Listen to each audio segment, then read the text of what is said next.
Hello दोस्तों, आपका स्वागत है हमारे चैनल तने के वीडियोस में। आज हम बात करते हैं मां काली के बारे में। कौन है मां काली, कैसे हुई मां काली की उत्पत्ति। तो चलिए शुरू करते हैं। मां काली, जिसे कालिका और कालरात्रि भी कहा जाता है, यह एक हिंदू देवी है जो शक्ति का दुर्जय और क्रूर रूप है, जिसे शिव की पत्नी देवी पार्वती के रूप में भी जाना जाता है। वह महाविद्याओं की प्रमुख है, जो 10 तांत्रिक देवियों का एक समूह है जो पार्वती शक्ति का एक अलग पहलू बनाती हैं।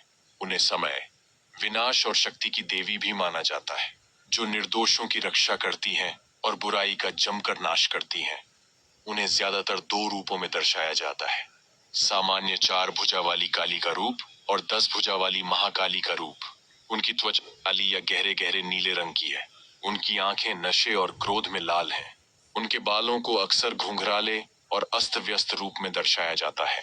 उनकी जीभ उनके मुंह से बाहर निकलती है और कभी कभी उनके मुंह के कोनों से छोटे नुकीले दांत निकलते हैं। वह अपने शरीर को ढकने के लिए हथियारों या बाघ की खाल के कपड़े से बनी पोशाक पहनती हैं। साथ ही खोपड़ी या लाल गुड़हल के फूलों की माला भी पहनती है। जब उन्हें शिव के शरीर पर खड़ा दिखाया जाता है तो सियार और सांप उनके साथ होते हैं और उनके हाथ में रक्त बीज के कटे हुए सिर से टपकता खून पीते हैं, ताकि और कॉपी न उभरे। अपने क्रूर रूप के बावजूद उन्हें अक्सर अपने भक्तों के लिए सबसे दयालु देवी और सभी बुरी ताकतों से एक भयंकर रक्षक माना जाता है। काली शब्द के 2 अर्थ हैं। एक समय का स्त्रीलिंग रूप, जबकि काल शब्द पुल्लिंग संज्ञा है और विस्तार से इसका अर्थ है प्रकृति का वह बदलता हुआ पहलू जो जीवन और मृत्यु के चक्र को घुमाता है। दूसरा अर्थ है एक महिला जिसका रंग गहरा हो।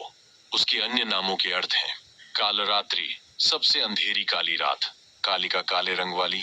ध्यान देने वाली एक और बात यह है कि समानार्थी शब्द काल का अर्थ समय और काला दोनों हो सकता है।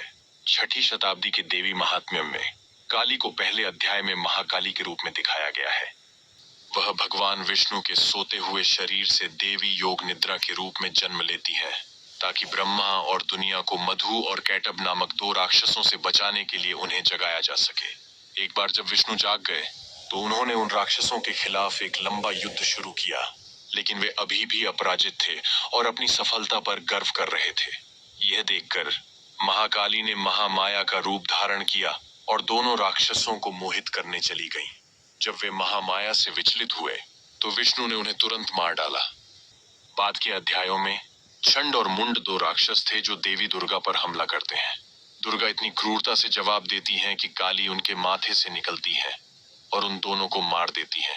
यहाँ काली को गहरे नीले रंग की त्वचा, धंसी हुई आंखों वाला दुबला चेहरा और खोपड़ियों की माला के साथ बाघ की खाल का कपड़ा पहने हुए वर्णित किया गया है। बाद में उसी युद्ध में राक्षस रक्त बीज, जिसके सेनापति चंड और मुंड थे, काली से युद्ध में भिड़ जाता है।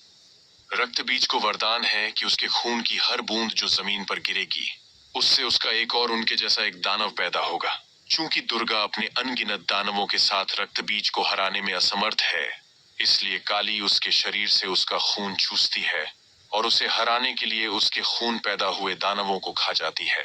लिंग पुराण में काली मां का इतिहास शिव द्वारा पार्वती से राक्षस दारुका को हराने में मदद मांगने से शुरू होता है, जिसे वरदान मिला था कि केवल एक महिला ही उसे मार सकती है। पार्वती ने काली का अपना रूप बनाया और दारुका और उसके दुश्मनों को हराने के लिए आगे बढ़ी। रक्त बीज और दारुका दोनों ही मामलों में काली को दुश्मनों को हराने के बाद रक्त पिपासा के नशे में चूर बताया गया है और रक्त पिपासा की उसकी लालसा नियंत्रण से बाहर हो जाती है। शिव को फर्श पर शांत होकर लेटकर हस्तक्षेप करना पड़ता है। जब काली गुस्से में आगे बढ़ रही होती है तो वह गलती से शिव पर पैर रख देती है और उसकी जीभ बाहर निकल जाती है। वह तुरंत शांत हो जाती है और फिर से दुर्गा पार्वती में विलीन हो जाती है। एक अन्य कहानी में शिव पार्वती को युद्ध में भाग लेने के बाद काली कहकर चिढ़ाते हैं।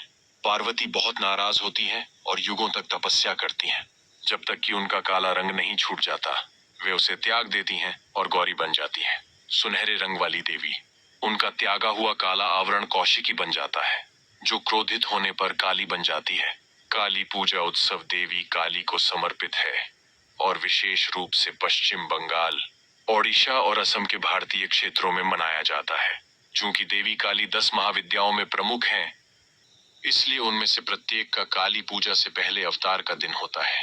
तो दोस्तों ऐसी ही महत्वपूर्ण जानकारियां पाने के लिए हमारे चैनल को सब्सक्राइब करें, लाइक करें, कमेंट करें। मिलते हैं नेक्स्ट वीडियो में। तब तक के लिए बाय बाय।